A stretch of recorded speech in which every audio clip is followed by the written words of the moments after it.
예, 우리 합대적으로 잠깐 인사하겠습니다. 3일 예배 때도 만나뵈서 반갑습니다. 예. 오늘은 지난주 말씀을 지난주에 좀 말씀을 나누지 못한 부분들을 계속해서 말씀을 나누겠습니다. 다시 우리 26절로부터 마태복음 26장 26절로부터 35절까지 말씀입니다. 35절까지.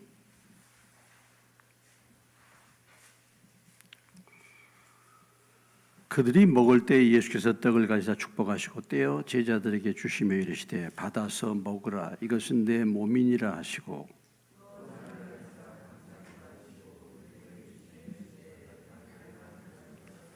이것은 제3을 얻게 하려고 많은 사람을 위하여 흘리는 바 나의 피 곧 언약의 피니라.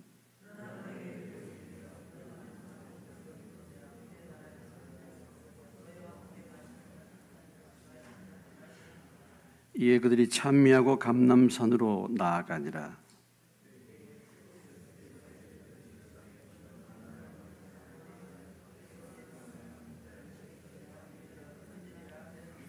그러나 내가 살아난 후에 너희보다 먼저 갈릴리로 가리라.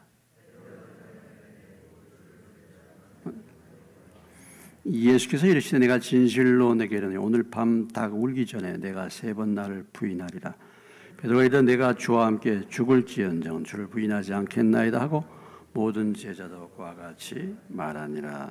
아멘. 예, 우리가 지난 시간에 26절로부터 30절까지 만찬의 의미에 대해서 말씀을 나눴습니다. 만찬. 예, 이제 신약 시대에 하나님의 교회가 해야 될 2가지 중요한 예식이 있는데 하나는 침례와 또 하나는 만찬입니다. 이 만찬이야말로 사실은 이 만찬이 예배의 중요한 내용을 포함하고 있습니다. 그러니까 원래 초대교회의 성도들이 모여서 이 예수님의 이 말씀 그대로 만찬 예배를 드려왔습니다. 만찬 예배를. 사도행전 20장으로 잠깐 한번 가보시면요.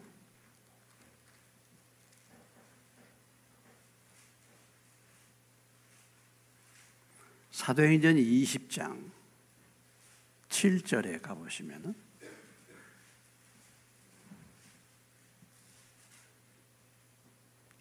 같이 읽겠습니다. 7절입니다. 그 주간의 첫날에 우리가 떡을 떼려 하여 모였더니 바울이 이튿날 떠나고자 하여 그들에게 강론할세 말을 밤중까지 계속하며 그 주간의 첫날 안식 후 첫날을 말하는 것입니다. 오늘의 주일이죠. 그래서 무엇하기 위해서 모였어요? 예, 뭘 떼기 위해서? 떡을. 다시 말해서 만찬하기 위해서 모였어요. 그러니까 초대교회 성도들이 만찬, 이 주일의 예배의 가장 중요한 핵심적인 프로그램이 사실은 만찬이었던 것입니다. 그래서 지금도 카톨릭은 뭘 합니까? 매 미사마다 카톨릭은 만찬을 해요. 카톨릭 매 미사마다 만찬합니다.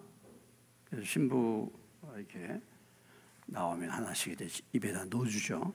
만찬.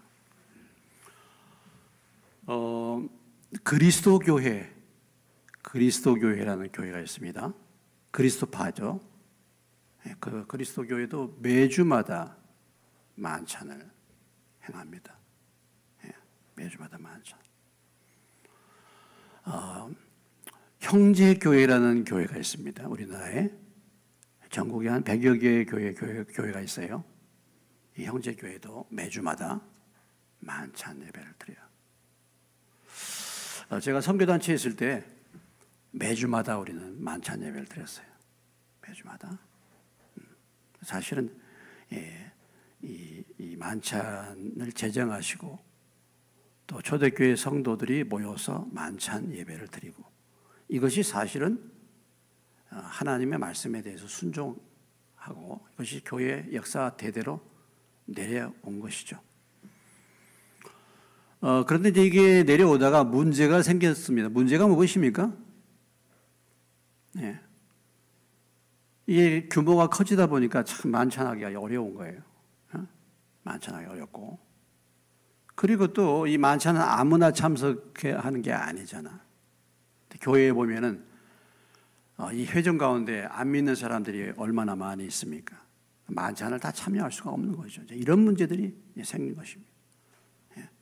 그래서 뭐 이제 세례 받은 사람, 침례 받은 사람은 참석한다 이렇게 말하지만은 사실은 형식적으로 이렇게 되고 이 예배가 형식적이 되고 만찬이 형식적이 이제 되게 된 것이죠.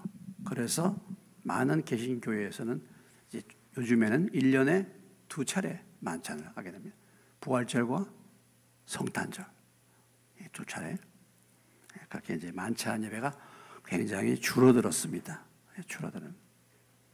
저희 교회에서는 그래도 한 달에 한 번 만찬 예배를 드린다고 한 달에 매주 첫 오후 예배 때 만찬 예배를 드렸는데 그러다 보니까 또 오후 예배에 참석하지 못한 분들은 만찬 예배에 한 번도 참석하지 못하신 분들도 있어요. 그런 분들도.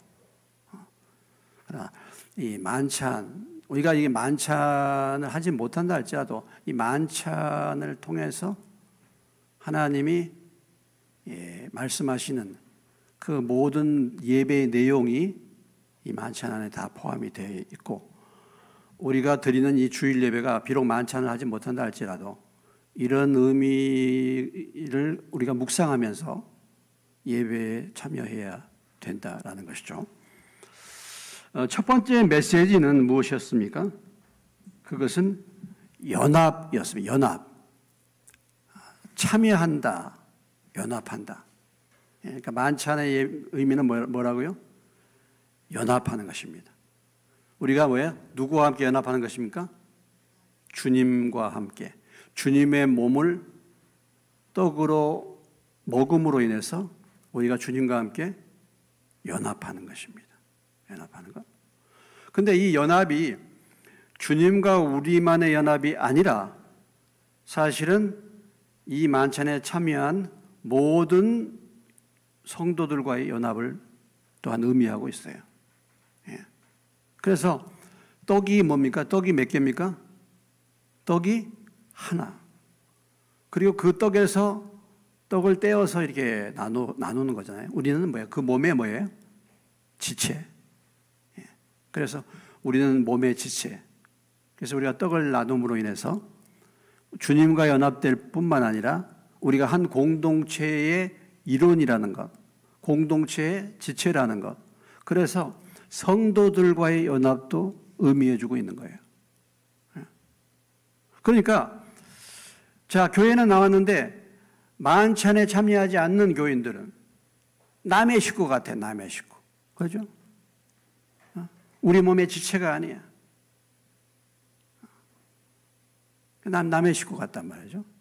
지금 뭐 교회를 10년, 20년 다니고 해도 주일날 오후에 만찬에 참여하지 않는다고 한다면 사실은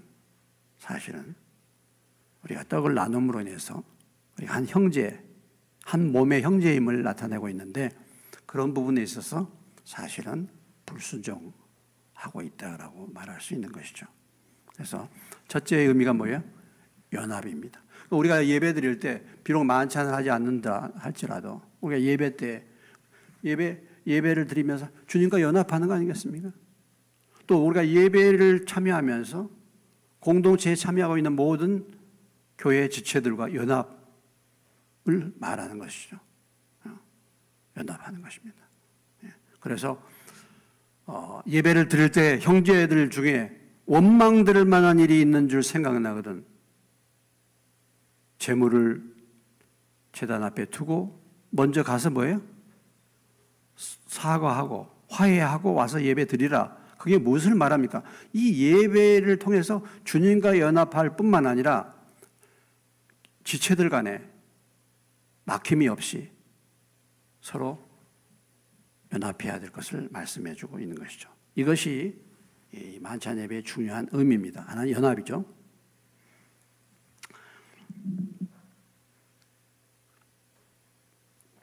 자, 그 다음에 또 한 가지는 무엇이었습니까? 감사라죠. 감사.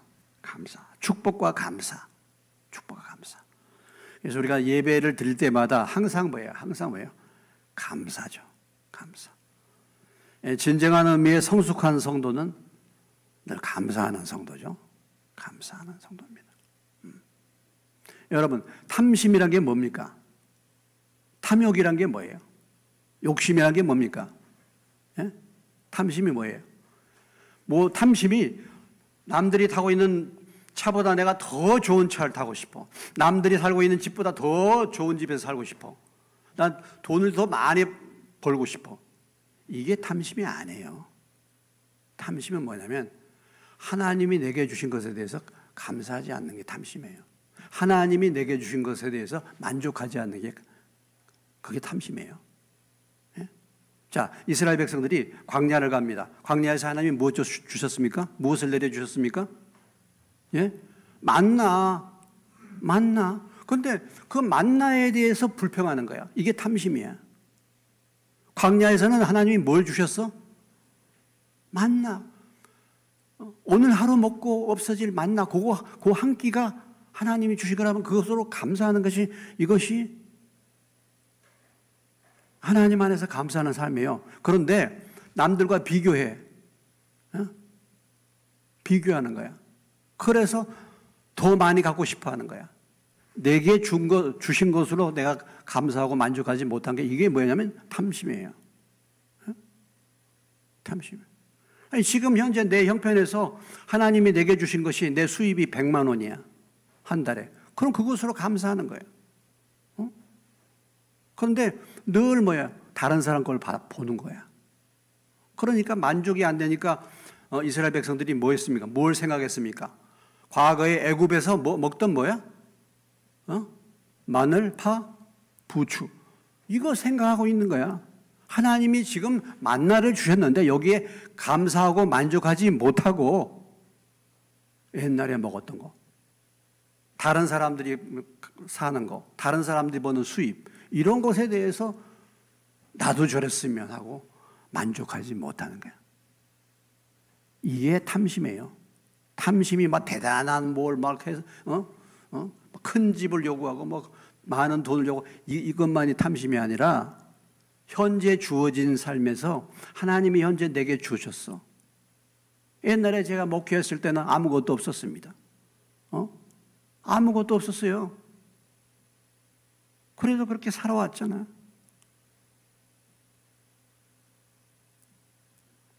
그러니까 감사.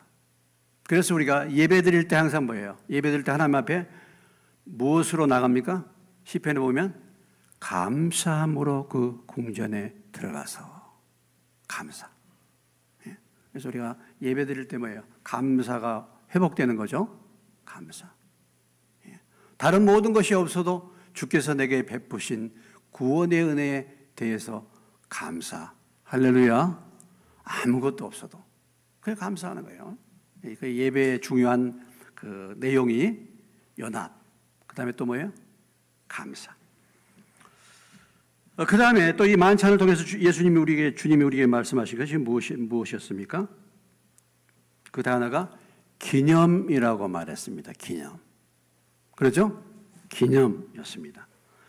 우리 고린도전서 11장을 펴두셔요. 한쪽에.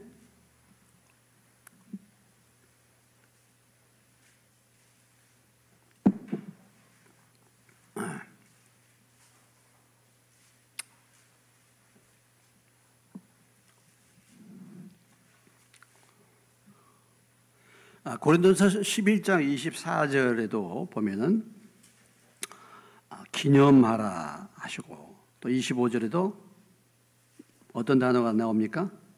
기념하라. 기념. 그러니까 하나님이 이건 너무나 잘 알고 있는 것이지만 그러니까 예배를 통해서 뭐예요? 이 만찬을 통해서 주님의 그 구속의 은혜를 생생하게 잊어버리지 않도록 체험하도록 기념하도록 하신 것이죠. 기념하도록 하신 것입니다. 기념. 여러분, 우리가 이렇게 설교 듣잖아요.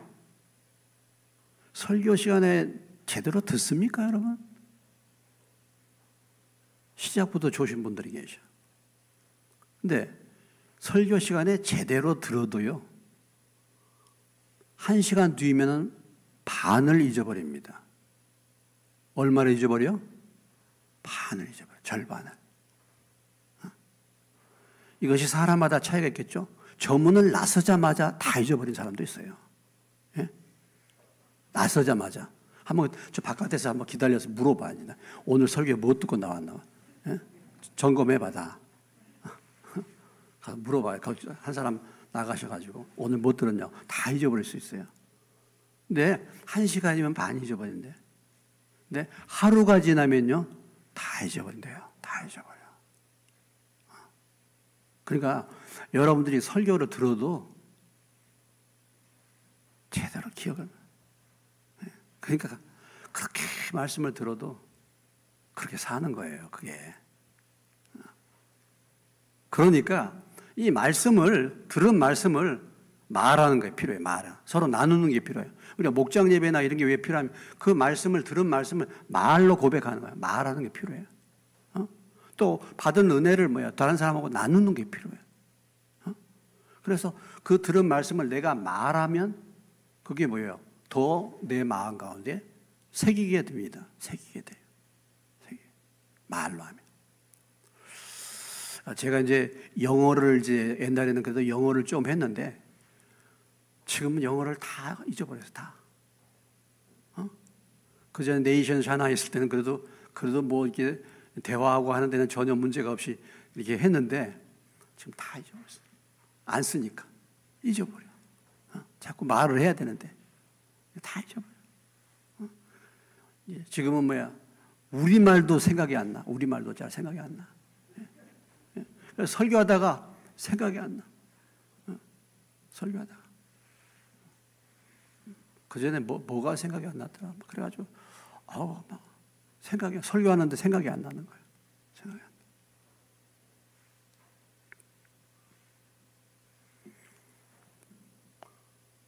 어제 그랬나요? 어제 그랬죠? 네, 어제. 누가 선물 하나 줘가지고 그걸 내 방에다 놔뒀는데 청소하느라고 바깥에다 갖다 놨어. 나가는 데다가 갖다 놨어. 근데 제가 안 가지고 갔었거든, 분명히. 아니, 내 방에 있는 것을 그걸 왜 가져가, 내가. 근데 청소하시는 분이 거기다 갖다 놓은 것 같아. 나는 분명히 안 갖다 놨는데. 이거 누가 갖다 놨어? 그랬더니 제가 갖다 놨다는 거예요. 그거 이상하다. 분명히 청소하면서 본인이 갖다 놨는데 나보고 갖다 놨다. 나도 모르니까 그냥 그렇다고 해. 그렇다고. 이제는 전부 그렇습니다. 이제는 다 당신 말이 옳아요. 지금은 다 옳아. 다. 무슨 얘기라든지 다 옳아. 이제 나도 정신 없어요. 근데 잊어버리는 거예요. 우리가 잊지 않도록, 하나님이 잊지 않도록, 어찌 됐든 간에 잊지 않도록 이렇게 하신 겁니다. 잊지 않도록. 자, 예배가 이제 3일 예배. 지금 3일 예배도 많이 줄었잖아요. 그 전에 저희 교회에 3일 예배가 한 70%는 나왔어요, 옛날에. 지금은 3일 예배도 그렇고. 그러니까 일주일에 한 번 예배 딱 한 번 나옵니다. 그러면 그거 다 잊어버리지 않겠습니까? 어떤지 모르겠네요.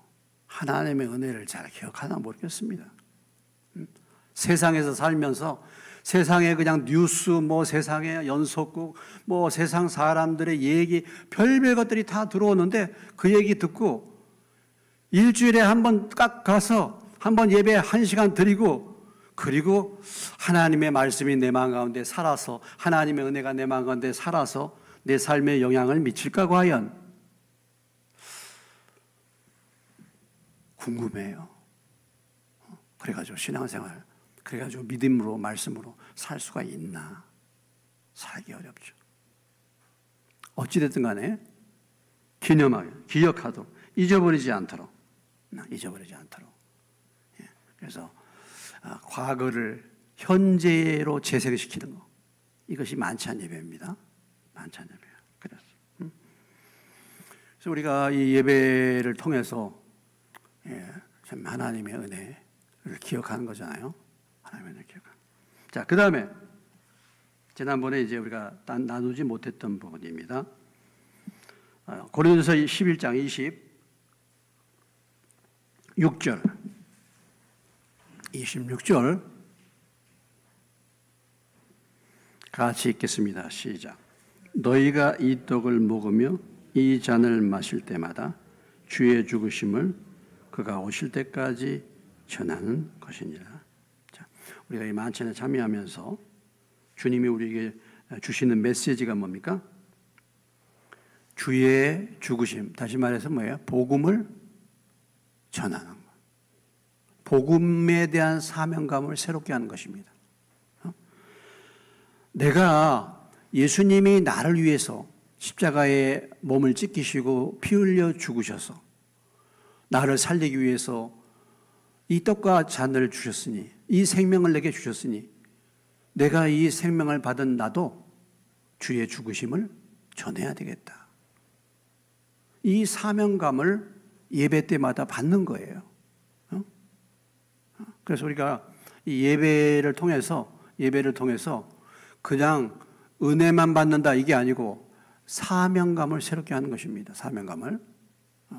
주님이 나에게 은혜를 베풀어 주셔서 내가 구원의 은혜를 받고 주님이 나를 위해서 생명을 바치셨는데 내가 오늘 주님의 생명체이신 주님의 떡과 잔에 참여하면서 나도 이 복음을, 너도 이 복음을 다른 사람에게 전해라.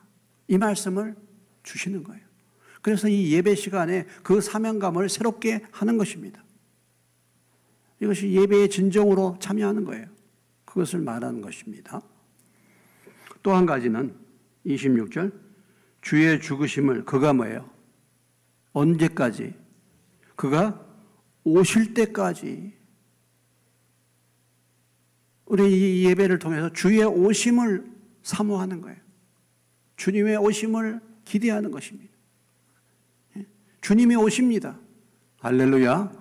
주님이 반드시 오시는 줄로 믿습니다. 주님이 오셔요. 이 소망을 우리가 갖는 거예요. 주님이 오십니다. 인생에서 힘들고 어려워. 신앙생활 정말 언제 끝이 날까? 힘들고 어려운 세상에, 믿음 지키기 어려운 세상에, 심지어는 환난과 핍박을 당하기도 하고, 옛날에 그런 사람들의 소망은 무엇이 소망이 되겠습니까? 주의 오심이 소망이에요. 그러니까 초대교회 성도들은 항상 인사가 뭐라 그랬어요? 마라나타. 주님이 오십니다. 이게 소망이었어요. 이게 인사였어요. 왜? 세상에 소망이 없으니까. 그래서 우리가 예배를 드리면서 이 소망을 다시 한번 예배 가운데서 받아야 되는 거예요. 그래서 주님이 오신다. 정신없이 세상에만 붙들려서 살지 말어. 세상이 전부가 아니야. 정신 좀 차려. 주님이 오셔. 힘들다고 낙심하지 말고 주님이 오시니까 그 주님에 대한 소망을 갖고 복음을 전하십시오. 이것이 우리가 예배를 드릴 때, 만찬을 할 때 주님이 우리에게 주시는 메시지다라는 것이죠. 자, 그 다음에 이제 마지막 부분입니다. 마지막 부분. 이제 만찬의 예배를 통해서 우리에게 주신 메시지. 자, 28절로부터 31절까지 같이 읽겠습니다. 시작. 사람이 자기를 살피고 그 후에 이 떡을 먹고 이 잔을 마실지니 주의 몸을 분별하지 못하고 먹고 마시는 자는 자기의 죄를 먹고 마시는 것이니라. 그러므로 너희 중에 약한 자와 병든 자가 많고 잠자는 자도 적지 아니하니 우리가 우리를 살폈으면 판단을 받지 아니하려니와. 그래서 이 만찬, 이 예배를 통해서 무엇을 또 살피는 것입니까? 자기 자신을 성찰하는 거예요. 우리가 예배에 나와서 오늘 말씀 그렇잖아요. 자기를 살피고 떡과 잔에 참여하라. 우리가 비록 성찬을 하지 않는다 할지라도 예배의 핵심이 뭡니까? 자기 자신을 돌아보는 거예요. 자기 자신을 뭐야? 성찰하는 것입니다. 그래서 무슨 죄가 있는가 살펴보는 거예요. 그래서 그 죄를 회개하는 것입니다. 이것이 만찬 예배를 통해서 주님이 우리에게 말씀하시는 메시지, 만찬의 의미인 것입니다. 자신을 살펴보는 거죠. 자신을 살피는 게 굉장히 중요한 거잖아요. 우리가 왜 감각이 없습니까? 우리가 왜 혼미합니까? 우리가 왜 뭐가 뭔지를 모릅니까? 자신을 살피지 않기 때문에 그러잖아요. 자신을 살피지 않기 때문에 자꾸 눈이 어두워지는 거예요. 혼미해지는 거예요. 아니, 때가 묻었으면 세수를 하고 이에 잘못된 것들이 음식물 찌꺼기가 끼었으면 칫솔로라도 닦고 맨날 이렇게 해야지 답답함을 느끼지 않는데 이거 청소를 안 하니까 감각이 없어. 그래가지고 무디어지는 거예요. 무디어지는 거예요. 그래서 뭐가 뭔지를 모르게 되는 거예요. 영적으로 어둡게 되는 것입니다. 사망의 잠을 자는 이유가 뭐냐? 자기 성찰을 하지 않기 때문에. 오늘 이 만찬은 바로 그런 메시지를 우리에게 주고 있다. 자기를 살펴라. 우리가 비록 매주마다 만찬을 하지 못하지만 예배 가운데 하나님이 원하시는 거, 예배, 연합이라 그러죠. 연합, 주님과 연합, 지체들과의 연합, 그리고 감사, 찬양, 감사, 그리고 뭐예요? 기억하는 거, 기억하는 거. 그 다음에 복음을 전할 사명과 주의 오심에 대한 소망과 그리고 자기 자신을 살피는 이 부분이 우리가 드릴 때 예배 가운데 있어야 된다라는 것이죠. 네. 여러분들이 예배를 드리면서 성령으로 말미암아 주님이 말씀하신 이 예배의 모든 부분들이 성령께서 여러분 심령 가운데 임하셔서 이런 주님이 받으시는 이런 의미에 있는 예배가 드려지시길 주님의 이름으로 축원합니다. 네.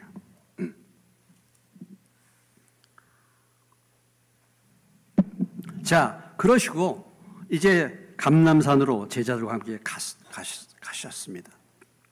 이제 마지막 감람산에서 이제 제자들에게 오늘 주시는 메시지가 31절로 35절의 말씀이죠.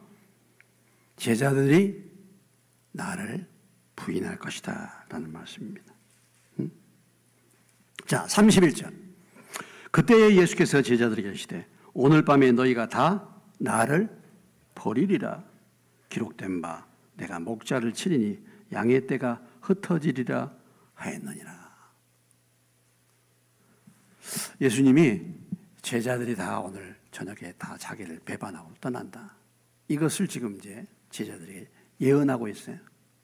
말씀하고 있습니다. 왜냐하면 기록된 바 목자를 치니 양의 떼가 흩어지리라. 이게 스가랴서 13장 7절의 말씀인데요. 목자를 치면 뭐가 흩어진다고요? 양이 흩어지는 거예요. 목자가. 그러니까 목자는 참 중요한 것이죠. 여러분, 목자에 양의 생명이 달려 있습니다. 목자가 누구냐? 얼마나 중요합니까? 목자가. 그러니까 이 목자를 쳤다. 예수님이 지금 십자가에 이제 돌아가실 것을 얘기하는 거잖아요. 목자가 지금 이제 십자가에 돌아가시니까 양의 떼가 이제 흩어질 것이다. 이 말씀을 인용해가지고 너희들이 다 나를 배반하고 이제 흩어질 것이다. 이것을 이제 말씀을 해주고 있는 것이죠. 3년 동안 예수님을 따라다니는 제자들입니다. 3년 동안 주님이 부르셨을 때 배와 그물을 버려두고 헌신적으로 여러분 훈련받은 제자들인데 이들이 예수님을 배반한다는 것이죠. 그리고 예수님은 이 제자들의 배반할 것을 그들의 연약함을 미리 알고 계셨다라는 것입니다. 3년 동안 자기의 모든 것을 버리고 예수님을 따라다니면서 훈련받고 주님의 말씀을 듣고 함께 동고동락하며 주의 능력을 체험했던 그들이 배반한단 말이죠. 그러니 오늘 저나 여러분이 주님을 밥 먹듯이 배반하는 것은 두말할 필요가 없는 거예요. 그런 제자들도 예수님을 배반하는데 오늘 우리같이 느슨하게 말이죠. 제자가 아니라 그죠? 이렇게 주님을 믿는다고 말하면서 여전히 내 생각과 내 마음을 따라 사는 우리들이 주님을 배반하는 것은 두말하면 잔소리입니다. 오늘 예수님이 그 말씀을 했다는 거예요. 그리고 목자를 치면 양이 흩어진다. 그러니까 또 목자나 지도자가 장수가 얼마나 중요한가. 교회에서 교회 지도자들, 목자들. 우리가 그렇죠. 목장에서도 목자라 말하고 교사라고 말하고 이런 지도자들이 말이죠. 깨어있지 않으면 지도자들이 시원치 않으면 그 밑에 딸린 식구들은 보나마나 뻔한 것입니다. 보나마나. 어떤 전쟁터에 장수가 도망가 먼저. 그럼 부하들은 어떻게 되겠어요? 보나마나 뻔한 거죠. 옛날에 제가 어렸을 때는 영화가 말이죠. 무슨 영화가 많이 유행했냐면 일본군과 독립군과의 전쟁 영화가 굉장히 유행했습니다. 예? 예. 여러분은 뭐 그 시대에 잘 기억이 안 나가죠. 근데 그 시대에 일본군 대장으로 주로 많이 나온 영화 배우가 누구냐면 허장강 씨예요. 허장강. 아십니까? 허장강 씨 아신 분? 그래도 몇 분 아시네. 아들이 누구죠? 탤런트 저기죠. 예? 탤런트죠. 근데 허장강 씨가 독립군 일본군 사령관은 나와. 그래가지고 도수깨끼 이게 도수깨끼란 말이 돌격 그 말이거든요. 도수깨끼 해놓고 본인 도망가는 거예요. 도수깨끼 해놓고 본인 도망가. 예. 이렇게 되니 물론 이제 영화니까 다 독립군한테 죽겠죠. 일본군이니까. 예. 그런 영화가 많았어요. 그러니까 장수가 그러면 도망간단 말이죠.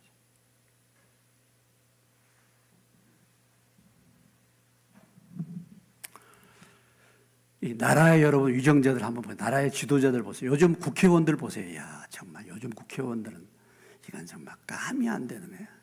국회의원들 정말. 아니 제가 은퇴하고 저를 국회로 보내주세요. 저를 좀. 진짜 뭐 ABC들을 몰라. ABC들을 참. 그런 저기들이 국회의원이야.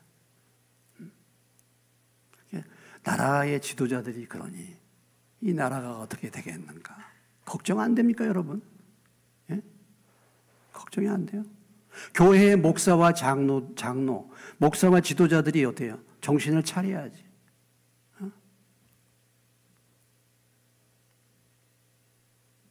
어떻게 되나? 참 지도자들을 위해서 우리가 기도해야 돼. 목자를 위해서. 자, 에레미야 3장 15절에 가겠습니다. 에레미야 3장 15절. 에레미야 3장 15절.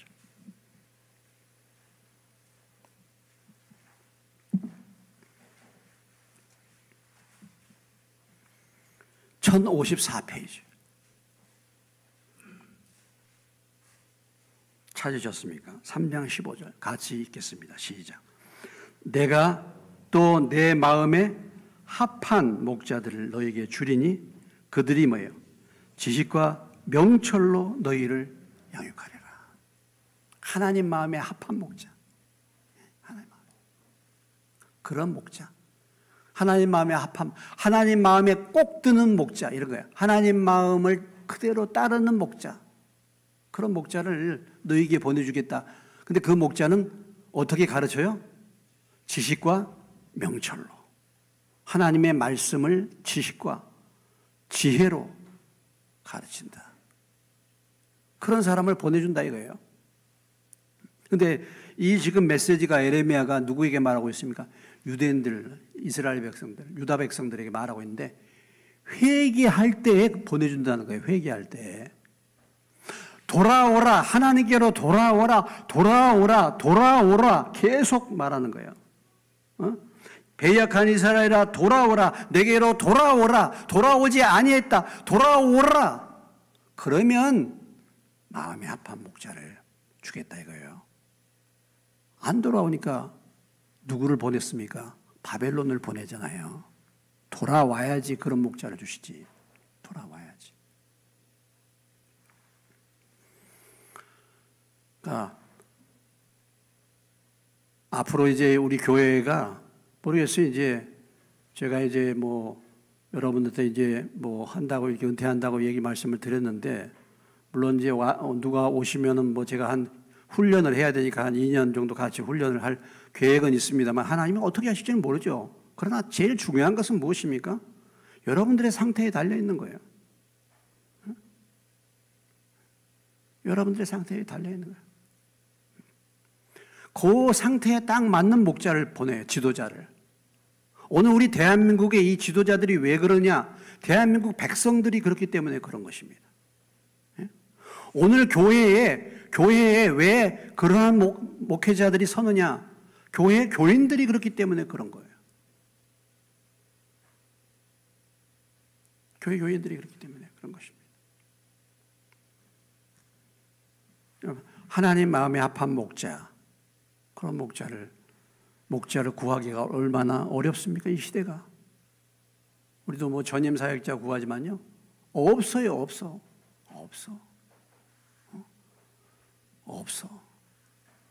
더군다나 이 시골에 없어. 대전에 있는 김명기 목사님이 지금 그 교회에서 파트타임 전도사를 구하려고 지금 광고를 몇 번 했는데 없어요. 아니 오기는 왔대. 9명을 면접을 봤는데 쓸만한 사람이 없다는 거야. 쓸만한 사람이. 그러니 이 시골에는 누가 또 오겠으며 아무튼 기도해야 돼요. 합한. 여러분들이 하나님의 은혜를 사모하고 정말 주의 말씀을 사모하고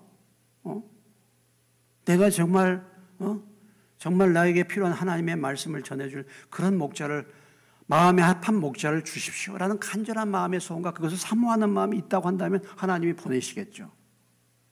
그런데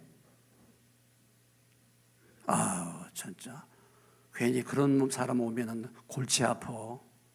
자꾸 간섭이 날라고 그러고 이래라 저래라 내 마음대로 못 살게 만들고 그러면 곤란해. 그냥 아무렇게나 그냥 적당히 이렇게 하신 분 오시면 우리가 편하지.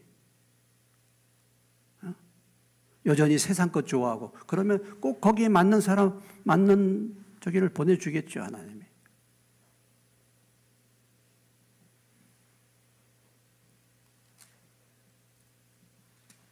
자, 그래서 우리가 목자를 치면 양떼가 흩어진다는 이 말씀을 기억하시고 여러분 우리 양떼의 생명은 목자에게 달려서 물론 우리의 목자가 예수님이신 줄로 믿습니다. 우리의 진정한 목자는 예수님이죠. 나는 선한 목자라 양들 위하여 생명을 버린다 이렇게 말씀하셨잖아요. 그래서 그 선한 목자 그 주님을 우리가 붙들고 따라가면은 하나님께서 우리를 붙들어 주실 줄로 믿습니다. 그럼에도 불구하고 세워진 사람 목자 얼마나 중요한가. 하나님 마음에 합한 그래서 지식과 명철로 하나님의 말씀을 가르칠 목자가 우리에게 보내주옵소서. 기도하는 저와 여러분 되시길 주 여러분으로 축원합니다. 뿐만 아니라 어찌됐든 간에 제가 지금 이 교회에 세워졌으니까 제가 그렇게 하나님 마음에 합한 목자로 변화돼서 지식과 명철로 여러분들 양육할 수 있도록 기도하시기를 주 여러분으로 축원합니다. 기도해요. 자, 부인할 것을 말씀했는데 베드로의 대답입니다. 베드로. 자, 33절. 베드로가 뭐라고 합니까? 33절 같이 읽겠습니다. 다시. 베드로가 대답하였는데 모두 주를 버릴지라도 나는 결코 버리지 않겠나이다.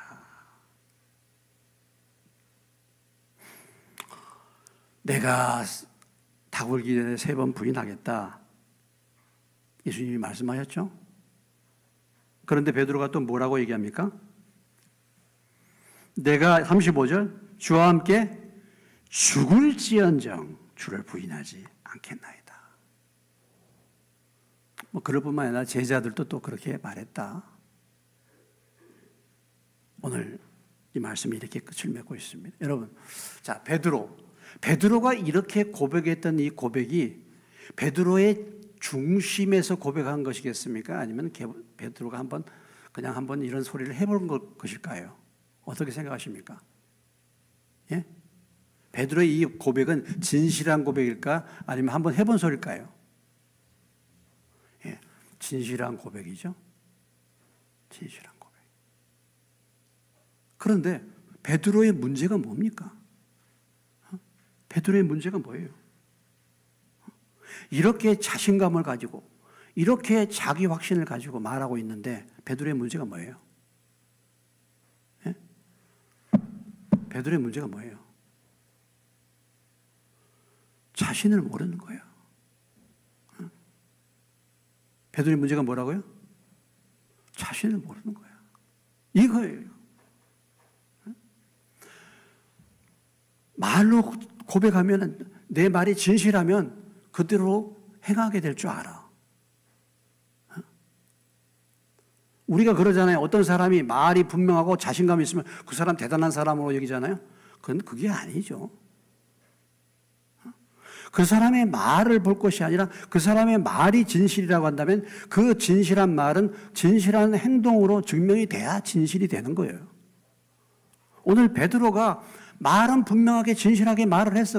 그런데 그 말대로 행하지 못하는 자신에 대해서는 전혀 무지했단 말이죠. 이게 문제야, 이게.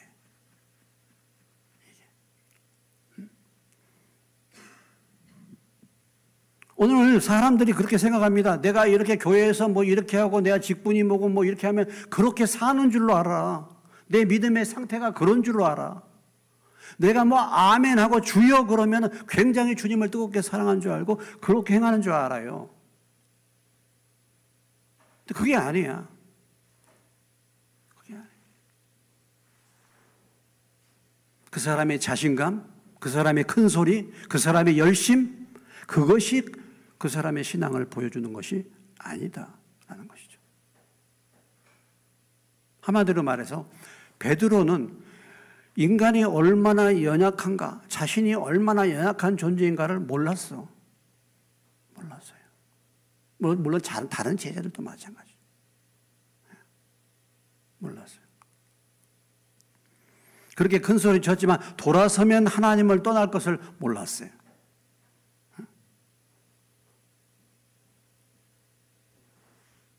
그러니까 이것이 뭐냐면 자기 자신에 대해서 무지한 것이 뭐냐면요. 교만해서 그런 거예요. 교만해서. 따라서 합시다. 자기 무지는 교만이다. 예? 교만해서 뭐가 뭔지를 모르는 거예요. 교만해서. 예? 교만해서. 그러니까 교만해가지고 지금 예수님이 뭐라고 말씀하셨어요? 다 나를 떠난다. 그랬죠? 그 다음에 베드로가 그 얘기했을 때 또 예수님이 뭐라고 말씀하셨어? 내가 3번 나를 부인하리라 할 때 베드로가요 주님의 말씀을 안 들어. 이게 참 문제야. 자기 생각이 강하고 자기 주장이 강하고 자기 확신이 강한 사람들의 특징이 뭐냐면 주님의 말씀을 제대로 안 들어요. 듣는 것 같은데 안 들어. 그렇게 얘기해줘도 듣는 것 같아 자리에 앉아서는. 그런데 아니야. 돌아서면 내 생각으로 사는 거예요. 아니 지금 예수님이 2번이나 강조하면서 얘기를 하고 있잖아요. 그러잖아 지금. 그런데 그 말을 무시하는 거야. 그 말을 안 듣고 자기 주장을 계속 말하는 거예요. 오늘 이렇게 신앙생활하는 사람 상당히 많아요. 제가 뭐라고 얘기를 해주면요, 안 들어. 안 들어. 자기 주장과 자기 생각이 가득 차 있어. 어떻습니까, 여러분? 주님이 말씀하시는데 안 듣는 거예요, 사실. 이게 뭐냐면요, 이게 교만한 거예요. 그리고 정말 무지한 거예요. 자, 예수님이 이렇게 말씀하셨으면 베드로의 반응이 어떻게 나와야 되겠습니까? 주님, 큰일 났네요. 어떻게 해야 되겠습니까? 이렇게 해야 되지 않겠어요? 그러죠? 야, 너희가 나를 떠난다. 주님, 어떻게 해야 되겠습니까, 그러면? 이렇게 해야 되잖아요. 주님이 이렇게 목자를 치면 양들이 흩어진다고 말씀하시면 주님이 떠나신다면 우리는 어떻게 해야 되겠습니까? 주님, 오늘 밤 너희가 다 나를 버리라고 했는데 어떻게 해야 되겠습니까? 이렇게 나와야 되잖아요. 그런 말이 안 들린단 말이죠.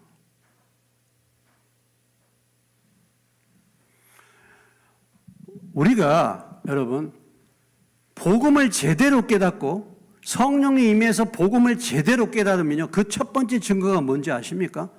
내 자신을 보게 돼요. 나의 연약함과 나의 죄를 보게 돼요.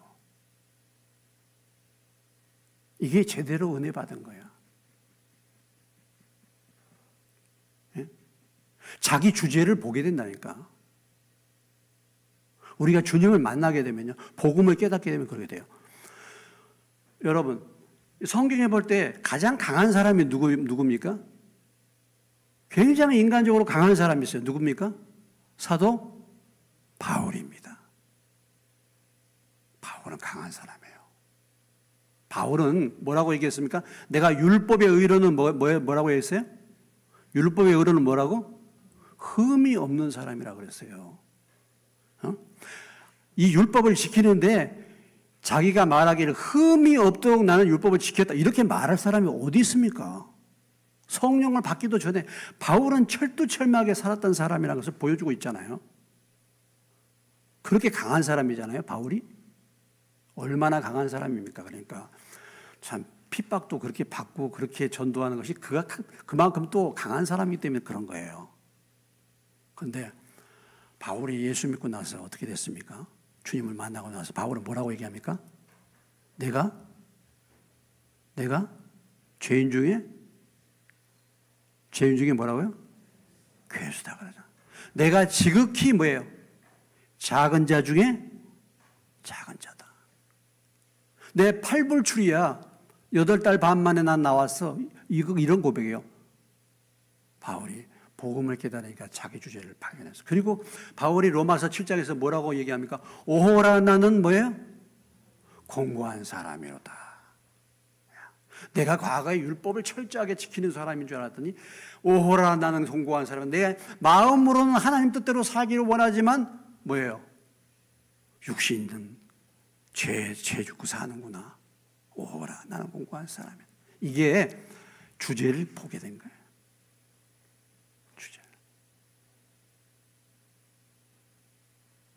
오늘 아직도 자기가 똑똑한 사람들 많아. 자기 힘이 강한 사람들 많아. 자기 주제가 뭔지를 모르고, 내가 강하고 어렵기 때문에 연단을 많이 받습니다. 그런 사람들은요. 근데 연단을 많이 받으면 겸손해져야 되는데 연단을 많이 받으면 받을수록 강팍해져. 가망이 없어요, 이런 사람들은. 진짜. 그런 사람들은 하나님이 내버려 두셔야지. 가망이 없어. 가망이. 오늘 베드로가 말이죠. 자신감이 넘치는 거예요. 자신감이. 아니, 진실로 고백한 거야. 그러나 본인이 얼마나 연약한지를 모르는 거죠, 지금. 할 수 있을 것만 같아. 그게 뭐냐? 자기 무지요? 교만해서 그래, 사실은요. 사실은 교만한 거예요. 주님의 말씀을 안 듣는 거죠. 2번이나 그렇게 기도해도 말씀이 안 들리는 거야. 교만한 거예요. 그래서 주님의 경고를 무시하고 결국은 이 베드로가 비참한 상태에 빠지지 않습니까?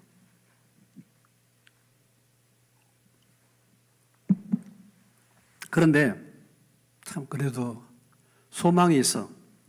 마지막 같은 사건을 기록한 누가복음 22장으로 가보시겠습니다.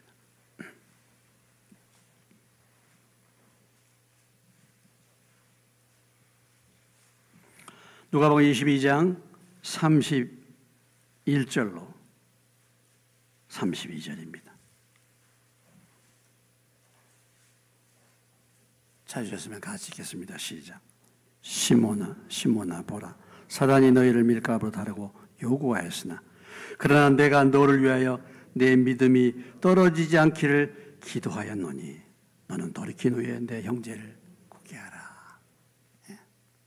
그래도 하나님이, 주님이 베드로에게 은혜를 주셨죠. 배반한 제자들에게 은혜를 주신 줄로 믿습니다. 우리의 믿음이 뭐예요? 떨어지지 않기를 위해서 기도해 줬다. 저나 여러분이나 베드로보다도 못한 사람들이잖아요, 우리는.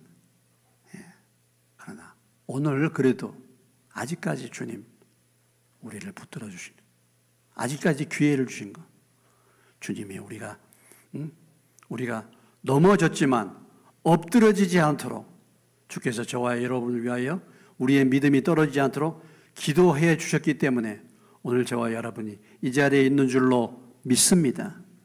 아직까지 있는 거예요. 아직까지 오늘 이 말씀을 우리가 듣고 있는 거예요. 우리가 이런 말씀을 듣고 있는 거예요. 기회를 아직도 받고 있는 거예요. 회개할 기회를 하나님이 우리에게 주신 것입니다. 이런 기회들을 말이죠, 자꾸 놓치고 점점 상태가 악화가 돼 변함이 없어. 그러면은 버림을 받게 되는 겁니다.